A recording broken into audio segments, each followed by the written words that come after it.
Here, you're going to have a child. You want the child to have an IQ of 65 or 145. Decide. Okay, so you're all going to vote. Okay, you think any one of you is going to vote to have a child with an IQ of 65. That child's going to have a hard time developing even linguistic ability. They're never going to learn to read, right? They're never going to leave home, in all likelihood. So which child are you going to pick? Well, so do you believe in intelligence or not? People have been studying intelligence, IQ intelligence, since the 1920s, and it is a very well-established branch of psychology.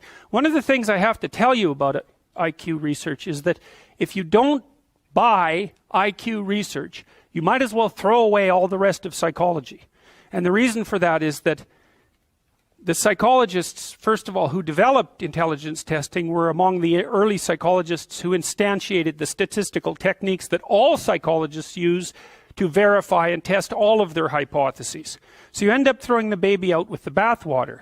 And the IQ people have defined intelligence in a more stringent and accurate way than we've been able to define almost any other psychological construct. And so if you toss out the one that's most well defined, then you're kind of stuck with the problem of what are you going to do with all the ones that you have left over that are nowhere near as well defined or as well measured or whose predictive validity is much less and has been demonstrated with much less vigor and clarity. Anyways, despite all that, people have posited a number of different intelligences, and reasonably so, because if you think of intelligence as that which might move you forward successfully in the world, obviously there's a fair number of phenomena that are associated with individuals that might fit into that category. So people have made these distinctions. Bob Sternberg, for example, has distinguished between practical versus analytical intelligence, and he kind of thinks of practical as like street smarts and has attempted to dissociate that from the kind of analytical intelligence that characterizes more straight IQ research. I don't think he's done it successfully as well at all, and since the 1990s, interest in his practical intelligence has declined precipitously, because when it is matched head-to-head with standard IQ intelligence, the IQ intelligence eats up all the variability. What's really happened, as far as I can tell so far, is that when we're trying to predict people's course through life, IQ does a very good job, and then one of the traits does a very good job as well, which is conscientiousness. But it doesn't do as good a job as IQ. Now, that partly might be because we can't measure conscientiousness very well. But in the final analysis, the best you seem to be able to do with conscientiousness is about a 0.4 correlation with long-term performance, whereas with IQ, in complex jobs, you can probably get 0.5 and maybe 0.6. And so 0.5 is 25% of the variance. You've got to square it. 0.6 is 36% of the variance. And 0.4 is 16% of the variance. So even at the low end estimates of IQ make it 1.5 times more powerful than the high-end estimates of conscientiousness. And I think that's about right. You'd think, why do we even have to debate this? And because it's so bloody obvious to me that intelligence is a major predictor of life success. I mean, you people, I've measured the IQ of University of Toronto people. You know, people in this room who have an IQ of less than 120 are rare. Well, why? Well, smart people go to university. Now, is that actually a contentious statement?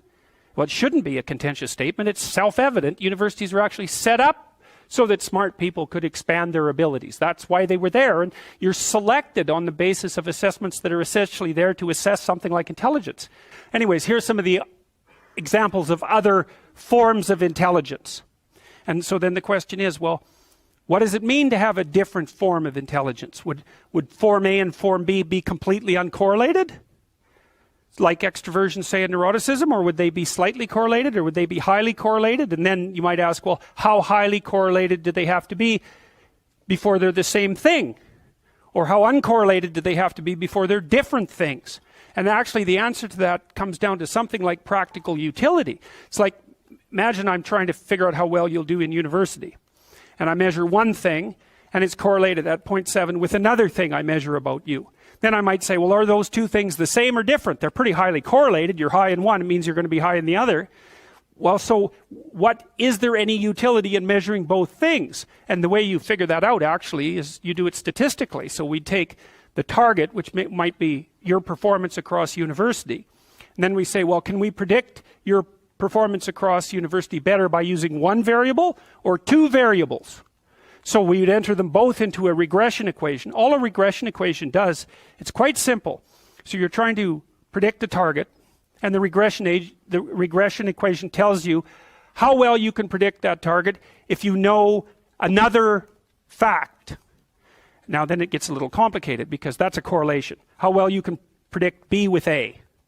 Well, a regression will say how much you can predict C if you know A and B, or A and B and C and D and E, because you can use multiple predictors, and you can weight them. So it might be 2 times A plus 1 times B equals C. And that's all a regression equation does. It's just multiplication and addition. Very, very straightforward. And so two variables are sufficiently different functionally if you can use both of them simultaneously to predict something of interest. So again, it's a tool-like approach. This is how the psychometricians do it. Is something real? Well, it's real if you can measure it and it helps you predict. That's how it's defined. So then you might say, well, are there these multiple intelligences? Well, the first question would be, well, what do you mean by are there? And the answer to that would be, well, let's specify the question. Since we're going to be scientific about it, let's predict how well people do in university. We'll start with the assumption that intelligence, if intelligence isn't associated with university success, then you're probably not talking about intelligence. Now you could argue that, right? Because you could say it was privilege or socioeconomic status or any number of sociological phenomena, and some of those are obviously relevant. Social class, for example. Because, you know, if you're in a higher social class, and all things being equal, intelligence included, if you're in a higher social class, you're more likely to go to university than you are if you're in a lower social class. So there's other factors that are going to influence whether or not you do well in university, but we're going to assume that one of them might be intelligence. Well, then you would ask, well, if you measured social intelligence, so that's, what do they call that? Social intelligence? No, emotional intelligence, which does not exist, by the way. Emotional intelligence, moral intelligence, linguistic, musical, logical, mathematical, spatial, body kinesthetic, interpersonal, and interpersonal. All different forms of intelligence. Okay, so to answer the question of whether they exist, what you do first is pick a target, prediction of university performance. Then you make a measure for each of them. Then you test to see if the measure measured the same thing across multiple instances within the same person. That's a reliability test, because what the hell good is your ruler if it stretches when you use it? It has to measure the same thing multiple times. And then you would say, okay, we'll take all these different intelligences measured the way we've decided to measure them. The first thing we'll do is see how highly correlated they are, because if they're two of them are completely correlated, then you have one, you don't have two, because that's virtually the definition of one instead of two. You can factor analyze them and see if you can pull out what's common across all of them. That's another thing, because then you might say, well, intelligence is what's common across all the measures of these intelligences. It's a proposition, it's not a fact. You have to decide if you're going to agree with it. But that, if you were going to do that, you'd use a factor analysis. You'd say, well, if someone was more likely to be musical, if they were also high in linguistic ability, and more likely to be logical and mathematically inclined if they had high spatial ability, etc., then you'd be hypothesizing that there was one factor behind all of those manifestations that's somehow similar. And maybe there wouldn't be. And then you'd take all your measures and you'd put them in something like a multiple regression analysis, and you'd predict your target, university performance. And then maybe you'd say, well, wait a minute, let's not just use university performance. Let's use junior high performance, high school performance, university performance, and job success. And then let's say that only things that predict success across all of those categories and that are the same we're going to define as intelligence. Well, that's basically how you end up with IQ. You could say that IQ is what's common across all possible sets of intelligence tests. Now, people are going to debate that, because you still have to define what constitutes a test. But the way the psychometricians have managed it, and have taken care of this at least to some degree, is to say, well, we're not going to define everything that we measure as intelligence. So extroverted people are more socially fluent. Are we going to call that intelligence? No. We're going to call that personality. We're going to call that extroversion. And we're going to call stress tolerance. You could say, well, if you can tolerate more stress, you're more intelligent. It's like, well, no, that isn't how we've defined it. We're going to define that as being lower in neuroticism. If you're cooperative, you're more intelligent. That's emotional intelligence. Well, what? You're less intelligent if you're competitive? Well, no. So we've parsed that off to agreeableness. So then the question might be, is there anything left of these so-called intelligences once you control for personality and IQ? And the answer is no. Nothing. Nothing left of them.